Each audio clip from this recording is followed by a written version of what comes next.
Hey foodies, welcome into another video. I'm Das Food, and today we are going to be talking about my latest obsession, that is Evil Dead the game. I have been super duper into this game since its release, and well, actually I started playing it about 2 weeks after release, but you get the point. But anyway, I've been super into it, and one thing that I'm noticing with a lot of people is a little bit of fear in picking the game up and choosing their character, because they hop into the screen and they say, "Oh no, whoa, all these survivors, they're so so different from one another. How do I pick which one I want to do?" And I know that it's the obvious thing is just to say, "Oh, just play them all and see which one you like." But that can be a time-consuming thing, especially when games take around 20 to 30 minutes. That's not a small thing, right? So I wanted to make a ranking and a tier list so that I could explain a little bit about what I have found with each individual character. And I want to talk, just a little bit about each one. And hopefully, by the end of this, if you are unfamiliar with the game, you feel a little more confident that you can pick it up and you can go in and you can have a good time with it. And you're going to play the role that is best suited for you. Because, look, everybody's different with what works for them when it comes to gaming. So when I play like hero shooters, I want to be the tank. But I have found that maybe in this game, the tank isn't necessarily what works best for me. So anyway, I'm not going to get too heavily into all that. I'm just going to tell you about it. And at the end of it, if you like what you've heard, you like what you see, make sure you go in and leave a like. It really does help the video. Please do comment.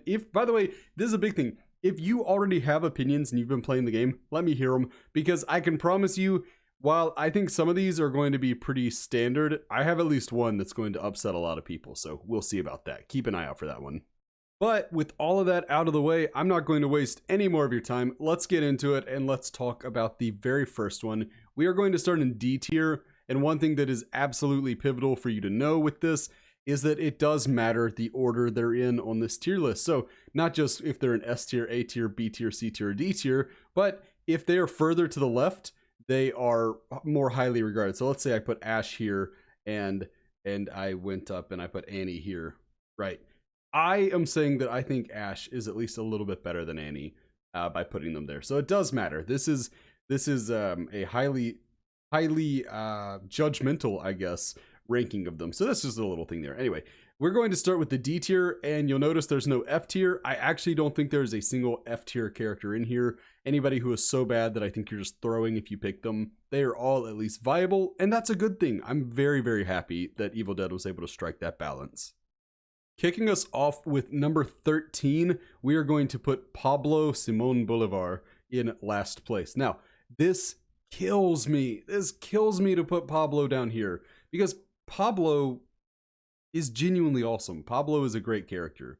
I really love Pablo, and I hate to see him as the worst in the game, but I don't think there's much debate. I really think Pablo is pretty terrible compared to the others. Now, again, there is nobody that's F tier, so you're not throwing if you pick Pablo. I'm not saying that at all. But what I am saying is that Pablo comes with his fair share of downside. So let's talk about it. For each person, I'm going to walk through what they can do, what their abilities are, and then we're going to evaluate them a little further.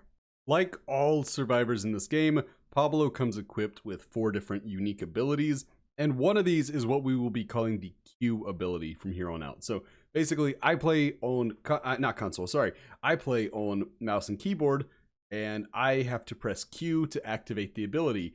I don't know what this is on console, but just know when you hear me talking about a Q ability, that's what I'm talking about. I'm talking about pressing Q and you activate your unique power, because most of the powers in this game are actually passive. So you don't actually have to do anything to activate them, at least anything out of the ordinary. But everybody has at least one Q power that they have to press the button and get the benefits. So Pablo's, that is Gift from El Brujo Especial. And this one, activate this skill, This one says, activate this skill to begin creating an amulet and then drop it to the ground on completion. In addition to that, Pablo comes with Infernal Camouflage, which means that demons can no longer detect you using demon vision. Very useful to be stealthy. Legacy of El Brujo, which you unlock at level 10, where you begin the match with an additional amulet.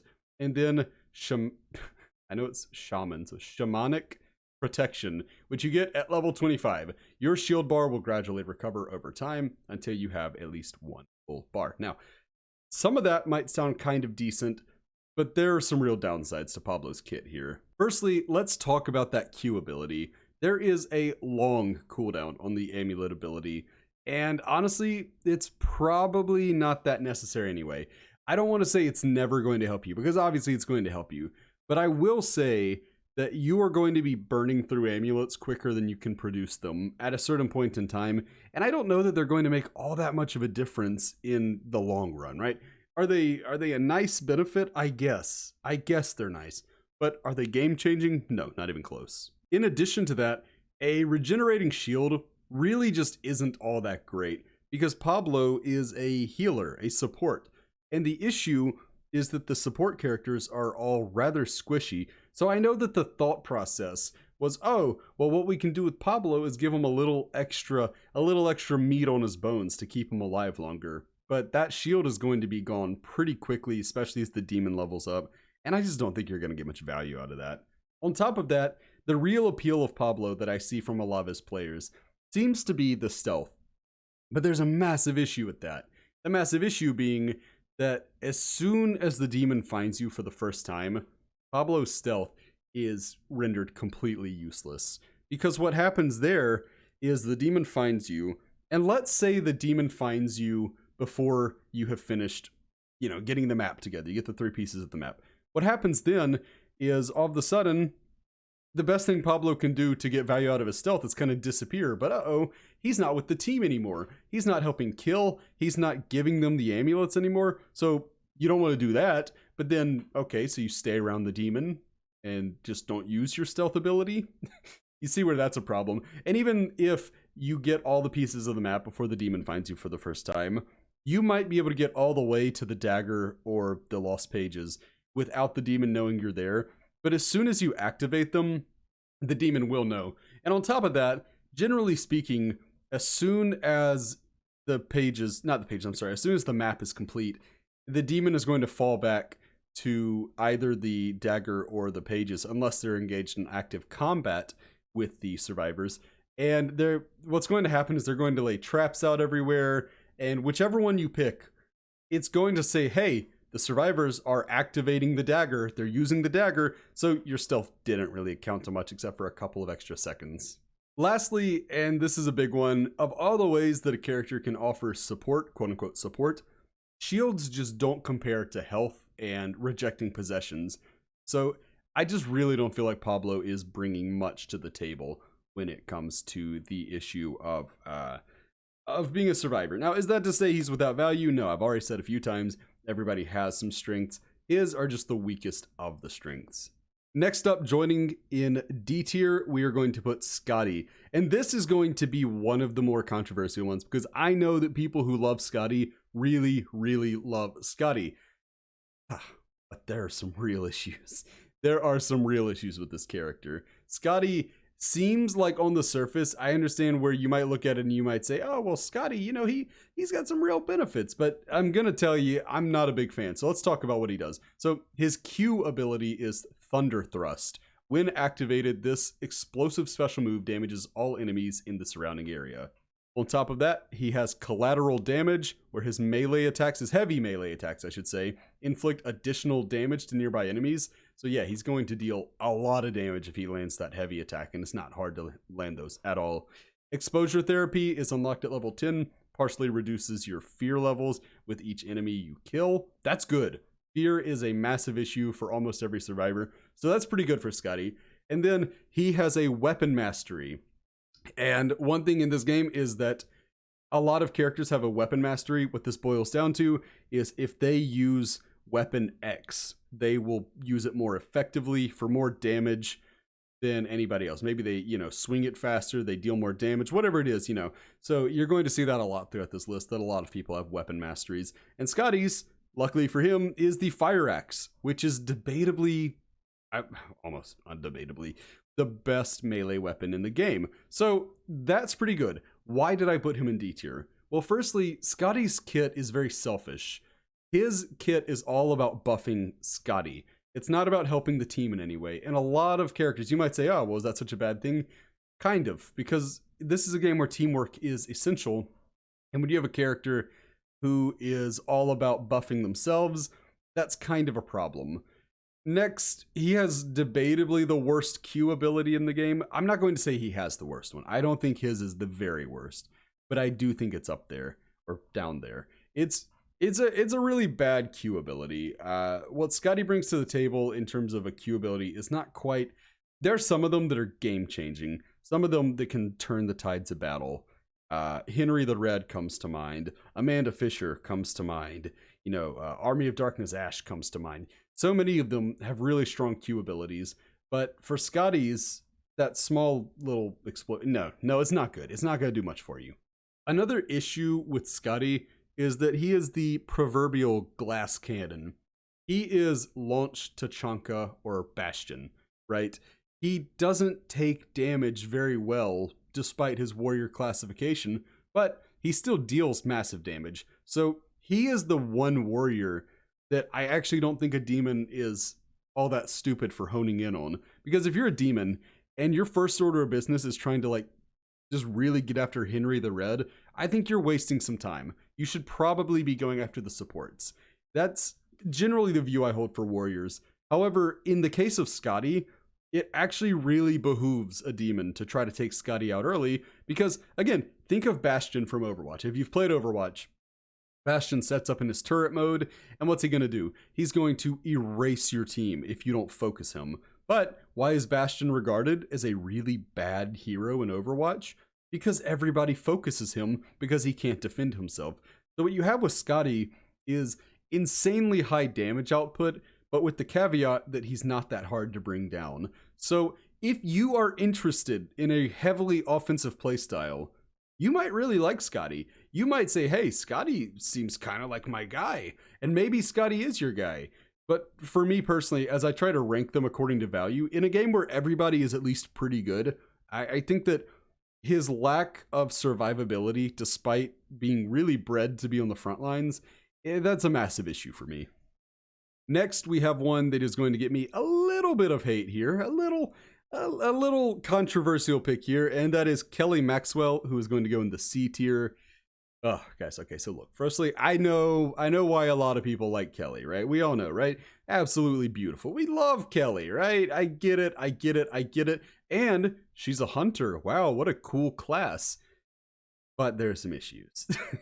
There are some real issues with Kelly as a character. Not as a character as in how she's written, but at how she performs here. So let's talk about Kelly's unique abilities. Her Q ability is Slip Shot, which, when activated, allows her to dodge without using stamina, and your range attacks cause bleeding damage to your target for a short period. So between those two things, I would personally say the bleeding damage is more important. I've seen a lot of people, in my opinion, overrating the dodge thing. Look, dodging has its place, and it's very frustrating when you come in and you're playing Evil Ash or Henrietta or whoever, and you're trying to take down the survivors and they just keep dodging everything you're throwing. They're essentially dead harding out of your way. I understand where that's frustrating. However, the issue that I have with giving this ability to Kelly is that as a hunter, Kelly already has really high stamina. So she's already able to dodge quite a bit. Now, can she activate this and continue dodging even more? Yeah, she could, but it's just not going to turn the tides of a game very often. That's the 1 in 100 scenario, right? So I don't think that's that good. She has another weapon mastery. This one is for the meat hammer, which is kind of ideal for her, actually. That's a real pro. The hunter class generally does well when they are given smaller weapons. When they are given things that they can get in, do some real up close and personal damage, and then get out. They're not usually looking to use the big, heavy, slow weapons.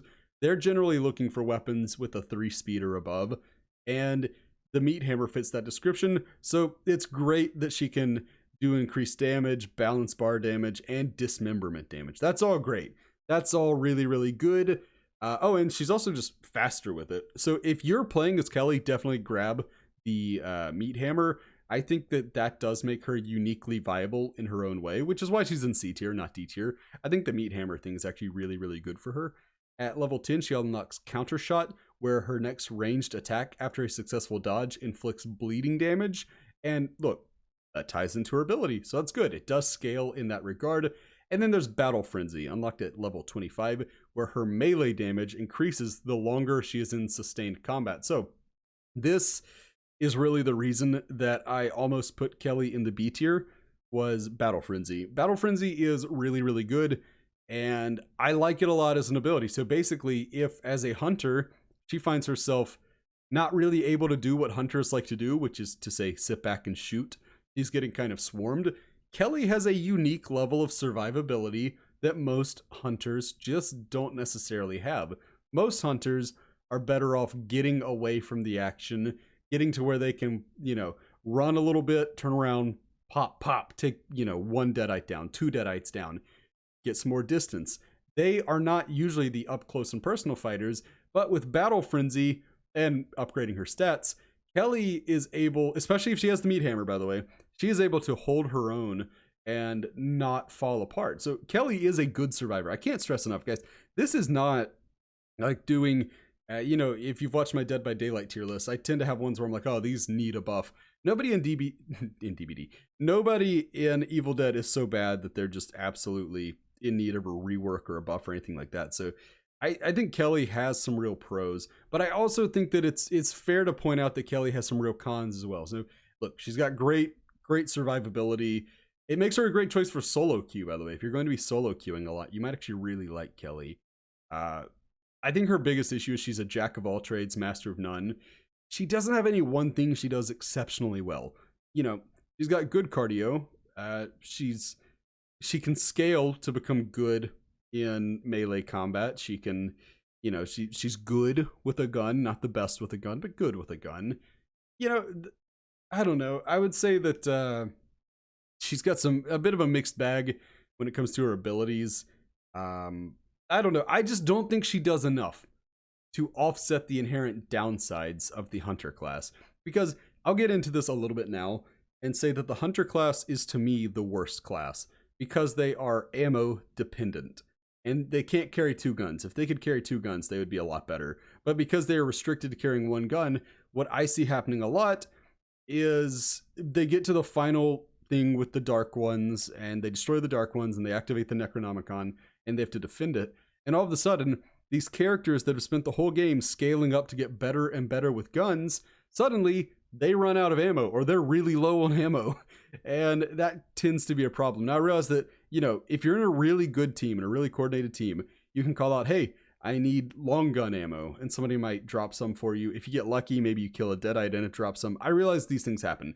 However, the hunter class to me just has a unique RNG reliance that no other class has. Not to say, I guess no other class has to the same extent. So that would be my biggest issue with the hunter class, but that's not to say they're not fun. And if you haven't played them, I do recommend it. It's fun. Just, I think you're going to see that I'm a little harsh on the hunters, and that's my general thought process there. Next, we move into B tier, but I'm going to go in and tell you this should really be called Ash tier. This is all of the Ashes, essentially. We have Evil Dead 2 Ash kicking things off. So if you don't know, generally people have taken to calling them Sash, Hash, Lash, and Wash, which I guess would be Wash, because basically you have a leader Ash, a hunter Ash, a warrior Ash, so on and so forth.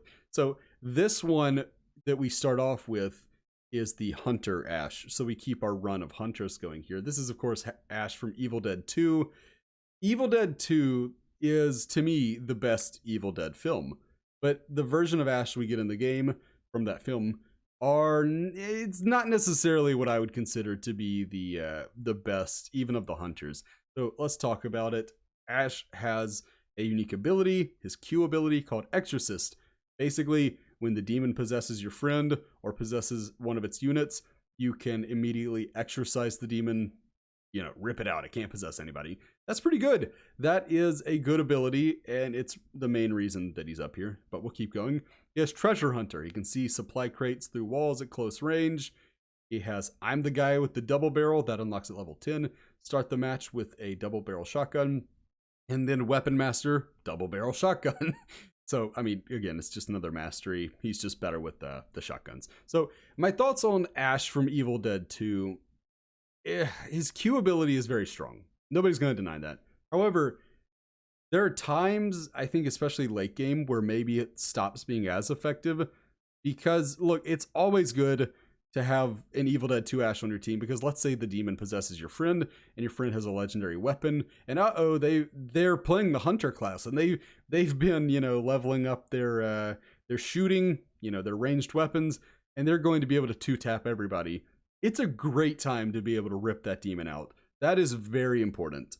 However, in my experience of playing the game, it's not at all uncommon for multiple people, as many as 2 or 3, to be ripe for possessing. So if you are doing something where the demon has the infinite energy that it gets around the dagger, the pages, and the Necronomicon, what I think happens a lot of the time is you force them to unpossess that one person, and then they hop in the other one. So, is it a bad ability? No, certainly not. It's a very good ability, but it's probably a little overrated at the moment. Next up, I would say that he lacks excessive strength in any one area. I think that Evil Dead 2 Ash is always decent, but never great. So, I don't know. I think that it kind of goes back to the whole jack of all trades, master of none that I said for Kelly. There's something similar going on for Ash there, where he's not terrible, but he's also not great. And that rarely changes one way or the other. I will close by saying that I think one of his biggest issues is that the treasure hunter ability is an absolute joke. It is super easy to hear chests. You can hear them from a decent distance away. I don't find that to be something that I've ever really seen value in. I hear them, and good teammates are going to be marking them, which, by the way, if you play this game and you're not marking the the chests as you go, that is very uncool. Please don't do that. But that'll do it there. Let's move into our next one, which is going to be one that, I don't know. I feel bad about this one because I love the support class, but we're going to put Ash from the original Evil Dead in here. So this would be Sash, support Ash. And his unique ability, his Q, is Reassuring Presence. And this is a good one. When activated, this ability reduces fear levels for you and nearby teammates. This is so useful. I have seen this one numerous times where an Ash is able to just press Q and all of a sudden the entire team's fear drains down and you go from having 3-4 people that could be possessed to nobody. That's very, very good. That is a very, very good power. Next up, he has alternative healing. Successful heavy melee attacks partially restore health for you and nearby teammates. Again, that's good. That's a good passive healing method. At level 10, he gets marked target damage. 10 and 25 for him are marked target damage and marked target healing. Headshots will mark the target. That goes for both of them. And for damage, a follow-up shot from a teammate will deal additional damage. And for healing, a follow-up shot from a teammate will restore a percentage of the damage back to them. So, what I like about this Ash is that he is all about these passive buffs, right? Because you're naturally going to be getting headshots anyway. I would hope that you're aiming for headshots. There's really no reason not to. And some of the villains have really massive heads. So, I think the hitboxes are pretty generous. And you should definitely be going for those. So passive damage buffs make Ash the most physically dangerous support character. No doubt about it. Ash, when fully upgraded and when popping off headshots and getting strong melee attacks or heavy melee attacks, he gets a little scary. This is definitely a scary support where he starts to almost cross the line into like warrior support territory, which is good. But the reason that he is a support and not a warrior is because for all the passive buffs he gives everybody else, he is actually rather squishy. So don't get too bold with this Ash. Don't think that you can just dive into the enemy lines and see what happens. Because I'll tell you what's going to happen if it's a good demon. You're going to die. You're going to die. So he is still squishy, but he definitely makes his teammates far less squishy, which is really good. So he's almost, I guess in that way, he's almost more like a leader. Which is kind of funny. It really feels like this Ash in particular could slot into several different categories. Yeah, I think his ability's great. I think the buffs are great, but I think that he is far too squishy, and he doesn't really, if he doesn't have shimps on him, he's not going to be able to really do much for himself. So, I like this Ashe. I like this Ashe. I hope a lot of people continue to play this Ashe. I'm seeing him a lot. He's very popular. And I think that's an awesome thing. I love to see it. I think that maybe his main ability is a little overrated. And I think people are maybe not factoring in just how soft he can be. Next up, we have Cheryl. And this is... Scotty was controversial. This one's probably going to get me like death threats. Cheryl is widely regarded as A tier at worst. You know, I've seen people put her in the S tier. Respectable people who clearly know what they're talking about have put her in the S tier. So, you know, take it with a grain of salt what I say here. But I have my reservations about Cheryl. I don't, you know, it's nothing personal. I have some reservations. Before I talk about what I like and what I dislike, let's talk about her abilities. So, her Q ability is Healing Touch. When she does that, it creates a healing zone. Anybody in that zone is healed. Very useful. One of the better abilities in the game. She also has Cola Coaster, where she can carry more Shimp's Cola and starts the match with one, which is good. Because if you don't know, Shimp's Cola is the main method of healing in this game. So to already start with one and to be able to kind of, you know, mule a couple more around, that's kind of nice. Contact Courage is unlocked at level 10. If she drinks a Shimp's Cola, it partially reduces her fear and the fear of nearby teammates. Again, that's good. That's good. Reducing fear is always important. And then she gets Contact Healing at level 25, which does the same thing, but instead of reducing fear, it increases health. So, very nice. Very nice. She is a very traditional healer in that regard, and there's a lot to like about that. So, Cheryl is the best choice for pure healing. She keeps her teammates upright like no other. But the downside of that, right, kind of the yin to the yang here, is that she is terrible at keeping herself upright. She falls over if hit with too strong a gust of wind. This is a character who, if you play Cheryl, don't go into it thinking, oh, well, I'm going to play Cheryl because I like to play healers, and I'll just sit back and heal from a distance. Because I promise you, 9 out of 10 demons are going to rush you. They are going to focus you, and they're going to try to get you to burn through your storage of Shimps. They're going to try to get you down, and they're probably going to have some success in doing it. Cheryl cannot defend herself very well. So what I find with Cheryl is she's very effective in highly coordinated groups. So if you have a team that sticks around you and protects you like you are the queen bee, you will reward their efforts by keeping them alive. They will reward your efforts by keeping you alive. It's a nice little trade-off there, right? Everybody wins. However, in the typical solo queue group where, you know, you look over and one of the ashes is halfway across the map, and the other, you have a Lord Arthur who's like, you know, 2 areas over, and then you have the one person who's sticking with you. You're going to find that Cheryl is not the character you want to be playing as. She's also very reliant on a constant supply of Shimp's Cola to maintain her value. And the issue with that goes back to team coordination. If the team is saying, hey, do you have room for more Shimps? Cool, I found one over here. Come grab it. They mark it for you, you grab it, and you can heal the whole team with it. That's really good.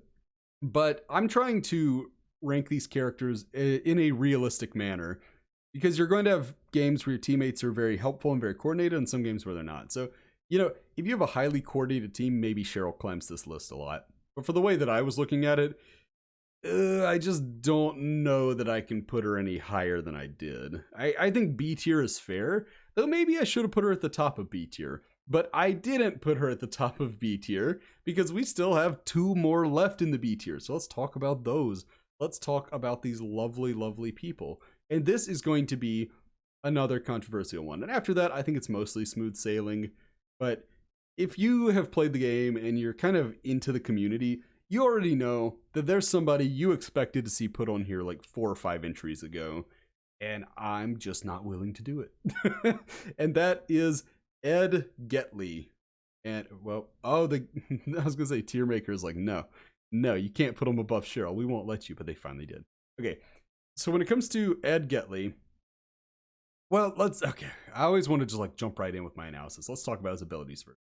His Q ability is called It's a Trap. It's an Admiral Akbar reference. Yeah. When activated, this ability grants use of a unique flashlight that allows you to detect and temporarily disarm demon traps. He also comes equipped with Enduring Light, which increases the battery life of your flashlight, so obviously that's directly tied in that way. At level 10, he gets a weapon mastery. He is getting the crossbow, which is a special weapon, so you get handgun ammo, long gun ammo, and special weapon ammo, so be on the lookout for that if you're playing Ed. And then level 25, and this is the game changer for him, the Collector. Increase the chance that defeated enemies will drop items. Also improves the chance of finding crates of a higher rarity. So I'm going to level with you. The first 3 abilities for Ed are pretty bad. The first 3 are pretty bad. This is not Dead by Daylight, so a flashlight buff is hardly useful even if it ties into his ability. Seeing traps isn't that hard most of the time, and my biggest issue with the whole trap thing is people are still going to walk into them. Even if you temporarily disarm them, when you are talking about doing the lost pages of the dagger, which is where you're most often going to be walking into traps because those areas tend to be pretty trapped up, what happens is you disarm the trap and then somebody walks into it, you know, once it's once it comes back up, because obviously it takes a while. It takes what, like 2 minutes to get the dagger in the pages individually. So yeah, I don't know. I just don't think the ability itself is very good there. Of all the special weapons, the crossbow is, or not special weapons, I should say, of all the weapon masteries, the crossbow is pretty underwhelming. It can certainly be dangerous in the right hands, but the fact that it has such a slow rate of fire, you know, you're going to be reloading all the time, and it's not the easiest thing to just stockpile ammo on. I would say it's one of the weaker, if not the weakest, of the weapon masteries, but all of that changes with ability 4, the Collector. This ability is astonishingly good. So this, I don't think people have realized how much this could shift the meta yet. And maybe I'm just off my rocker. Maybe I'm a little cuckoo. But this allows for rapid power-ups and a greater, think of Gin Rushing in Dead by Daylight. This is kind of the Gin Rush equivalent, right? So if Ed can help you find some gold and some purple and some blue boxes really soon, and all of a sudden your team is almost maxed out, if not maxed out, with Pink F. So all their stats are as high as they're going to get that game. And he's able to kill enemies and have them drop more ammo for you. That cuts a lot of time out of scavenging and makes it to where you can rush the demon. You can already go to the dagger or to the pages or to the dark ones, and you can rush the demon before it has the ability to get where it wants to be, because the demon doesn't want that final confrontation to come before it's a level 20 plus. You can force it to do that though, and I think that's where Ed almost cracks the A tier for me, but he can't. He can't, because it is RNG based. It is luck. Do you find what you're looking for? Are the drops what you're hoping they are? Yada yada. Ed has the potential to completely ruin the demon's plan, and I think that Ed, he is the flip of the coin type character, because if not, you know, he has some real downsides. One of them being that he's a hunter. Now, it is interesting when I say he's a hunter, Ed is a support character. He just doesn't know it yet. Like, nobody's told Ed that he's not actually a hunter. He dressed up as Indiana Jones because he really thought he was a hunter, but he's not. He's a support character. This is a character who, while he doesn't offer heals, he does help teammates avoid traps, and he helps them get better weapons and more ammo, which to me sounds kind of like a support character, because, I mean, hey, Pablo doesn't heal them either. He just gets some amulets. Amulets. I hit a real southern twang with that. Ed, to me, is a support character, and he's actually a pretty good support character, which circumvents a lot of the downsides of the hunter class. He circumvents it nicely by supplying a constant stream of ammo. So I think Ed is criminally slept on, and I actually really, really hope more people play this character. But also not too many, because I want to play him, so... Next up, we have the last of B tier, but the first one that a lot of people are going to unlock. Well, actually, the first one anybody can unlock, because if you don't know, some of the characters... Sorry, that was my ankle, if you just heard that in the background. Some of the characters in this game have to be unlocked through missions, those characters, just to I should have started calling them out, but don't worry, we haven't missed too many of them. To this point, only Pablo has been one that you have to unlock. And now we also get Ash, Leader Ash from Ash vs. Evil Dead. And this is a really, really good character. You get him after mission 1, and he's actually pretty good. He's kind of slept on. His Q ability is called Show Up and Blow Up. When activated, the skill generates an explosion, damaging enemies' balance bar. I'm going to go in and tell you that it's a really bad ability. Earlier, when I said, oh, Scotty might have the worst one, but somebody else does, it was this. This is the worst one. This is terrible. That is so bad, but we'll get back to it. Anyway, El Jefe is his other one that he starts out with. This one is an aura that affects all survivors within range, increasing their fear resistance and the damage they inflict. Oh, pretty good. Next up, he has Old Friend. You unlock that at level 10. All that does is make it where Ash starts the match with a chainsaw. And then he has El Jefe Grande. Enhances your aura's effects when you perform a finisher or dismember an enemy. Which, oh gosh, it is so easy to perform finishers. You are going to be performing finishers nonstop. And I gotta be honest with you, I think he's stronger than people give this. This would be Leader Ash, so Lash. I think Lash is stronger than people give him credit. He is proof to me that the worst leader is still pretty good. If you don't know who you want to play, you can't go wrong with the leader class. El Jefe and El Jefe Grande are amongst the best passive buffs that the game has to offer. These are seriously game-altering type things, and I'm very high on those. Though I will say his terrible Q ability, which again is terrible, awful, and really almost not even worth using during the game, it's pretty bad. Now, I will say I understand where they were going with it. So basically, when you damage an enemy's balance bar, you can then do a finisher on them. And Jeff, I'm sorry, I read Hefe as Jeff just then. that's the American coming through in me. El Jefe Grande makes it so that when you do these finishers, it buffs the already strong El Jefe, the boss. That's good. I understand where they were going with that. However, what would help you with that a lot more is just getting a good sledgehammer or axe or, chainsaw, because you're Ash. Probably use a chainsaw. And starting with a chainsaw is nice, but I'll be honest, finding chainsaws it's just not that difficult. It's almost immediate most games. Within the first 3 buildings people visit, it seems like somebody finds a chainsaw. So not that good. Ash is a tale of two extremes here, where on one side you have El Jefe and El Jefe Grande, which are both very good, and then you have the other two, which are pretty terrible. But I think the strengths are strong enough to justify sitting atop B tier. This is definitely a very, very good character, just not overpowered in the slightest. Next, we get to move into the A tier, and I'm going to acknowledge a wee bit of bias here and say we're starting off with my current main, that being Amanda Fisher. Now, I have been very hard on the Hunter class, but Amanda works around a lot of the issues I have with that class. So let's go on and talk about Amanda. Her ability is called Ammo for Days. When activated, this ability allows you to temporarily fire your ranged weapons without expending any ammunition. That's pretty good. We'll get back to that. Next up, she has Trusty Sidearm. You start the match with a pistol. Next up, Weapon Master Pistol, obviously.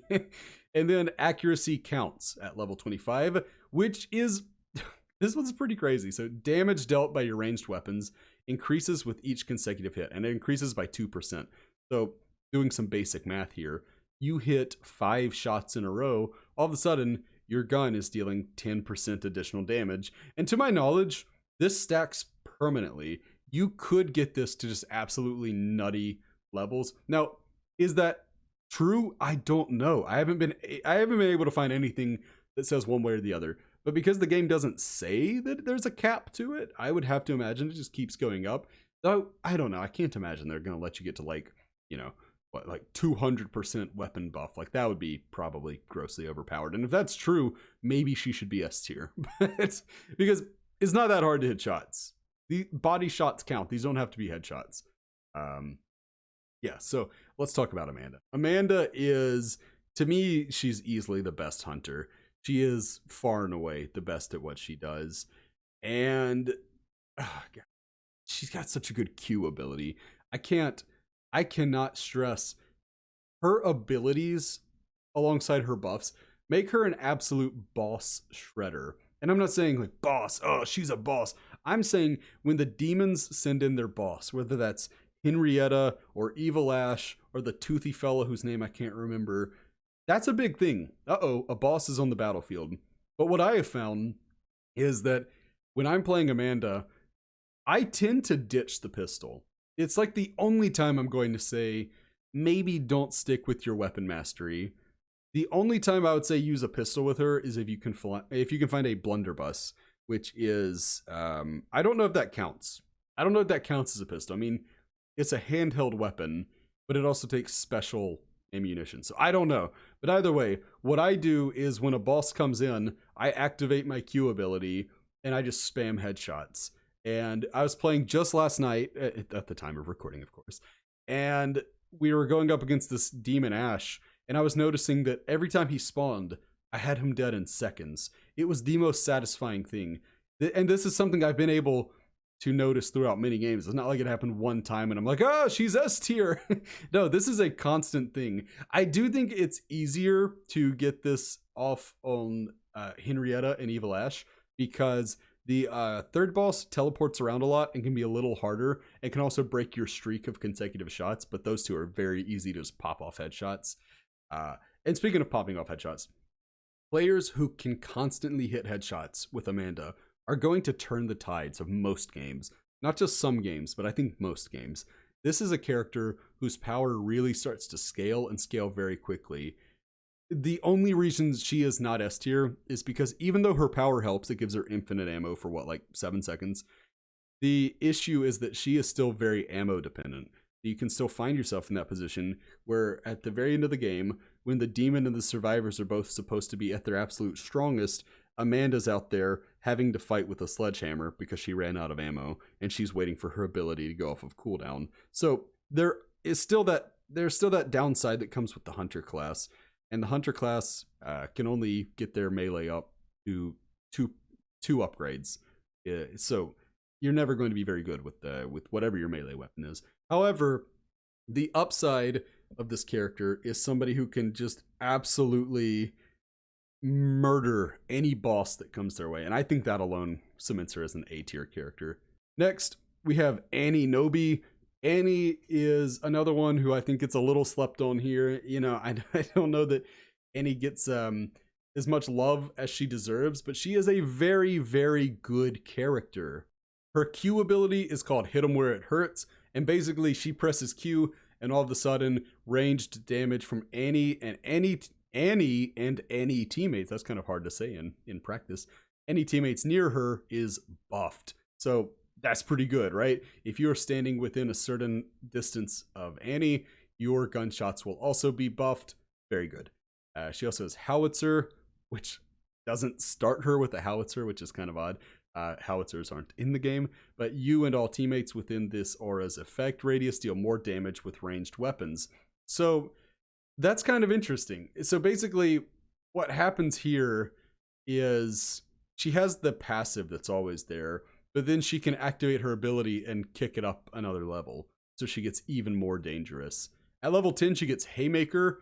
Attacks by you and your teammates within this aura's effect radius cause more damage to the balance bar of evil units. So again, that's just more opportunity to get in finishers, which if you didn't know, they give you iframes, so get those in at every chance you can. And then at level 25, she gets Slugger. Attacks by you and your teammates within this aura's effect radius cause more damage to the balance bar of elite and boss evil units. So pretty good. At level 10, she starts to become a bit of a nightmare for just the basic units, and then at level 25, she becomes a nightmare for the elite and boss units. So what I really like about Annie is that I think she really is kind of mandatory to bring if the team has a hunter or two, because she's able to make hunters a lot scarier. And there is a reason that hunters are kind of gimped as they are. And it's because of Annie, I think. I think that if they were much stronger than they were, pairing them with Annie would just be unfair for the demon. So she is really going to take a character, let's say like Amanda or Kelly, and she's going to make them a lot scarier, even though I think Amanda is already very scary. And as I already said, Kelly's pretty good too. So not only is she uniquely gifted in buffing the hunters, but I think what's really good about that is ranged weapons are interesting. So obviously at the start of the game, you don't want to fire off your bullets because that will tell the demon where you are. It'll get a little notification, hey, so-and-so, Das Food is making noise. And the demon will look at its map and it'll say, oh, they're over in Dead End. And it'll go over there. And suddenly you've given it the ability to start scaling its power a lot sooner. So you have that little thing. But as soon as the demon knows where you are, it's time to start using your guns. And guns, ranged weapons, start off strong. And they only get stronger as the game goes on, especially if Annie's there. So what you can essentially get there is you can get this situation where something that was already powerful becomes just terrifying by the end of the game. And terrifying is a good word. I think that a team that plays around a good Annie is terrifying. If she pops her ability and everybody focuses a boss demon, it will die nearly instantly. And again, that is accounting for a team that is actually working together. And I said we have to be aware that there are times where the team's not going to work together. But if the team is working together and you have an evil Ash and he's come to, maybe he's trying to focus your Cheryl or something, and he can pop her ability and you have 3 or 4 teammates all firing on the same enemy, they're dead. They're absolutely dead. There's not much that the demon can do to change that. I think that Survivor is kind of the power role here, and I think that honestly characters like Annie take some of the ambiguity out of if they are or not, like they are with her on there. So very, very good, very, very powerful. And honestly, Annie's fun. If you haven't brought Annie, I understand there is one warning I guess I would give, is that maybe if you're solo queuing, Annie's a little bit of a risk because you have to count on skills from people you don't know. But, outside of that, Annie's very good. Next up, we have another very good character, that being Henry the Red. Now, Henry, oh my gosh, Henry. Henry is an exciting one. I'm actually really glad Royalty Free Rat, who is a regular on my stream, we like to play a lot of games together, all that. What I like, he's a Henry main. And I've gotten to see firsthand just how devastating this character can be. So let's go through his abilities and then let's talk about it. So Unstoppable. Activating this ability temporarily prevents any damage to health or shield. Do I need to repeat that? Health or shield. That's insane. That's very powerful.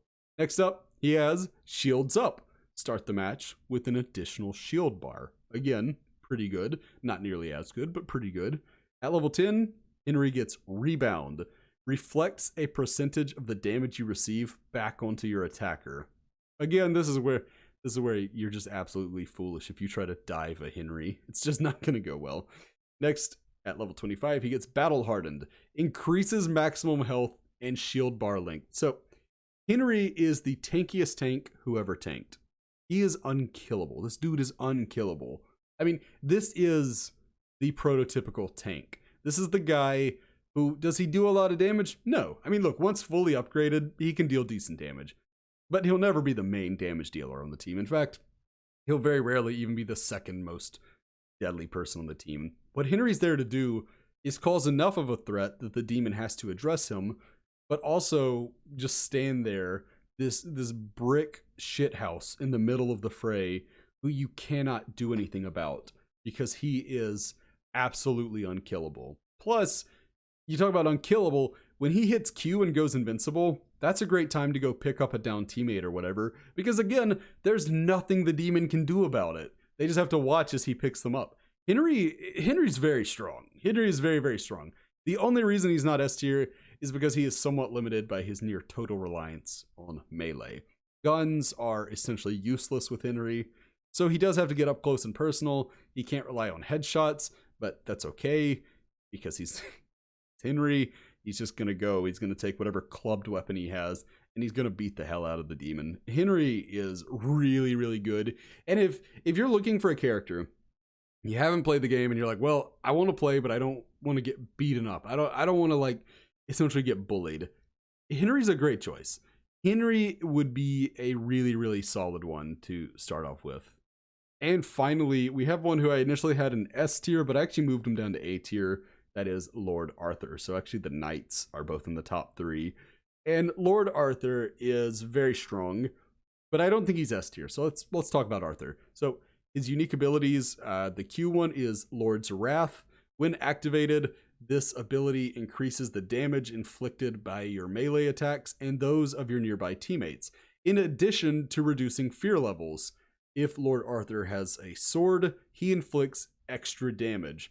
So that's pretty good. That's already pretty good. He is starting out, this is really 2-in-1. So this is kind of a weapon mastery within another ability. So pretty good there.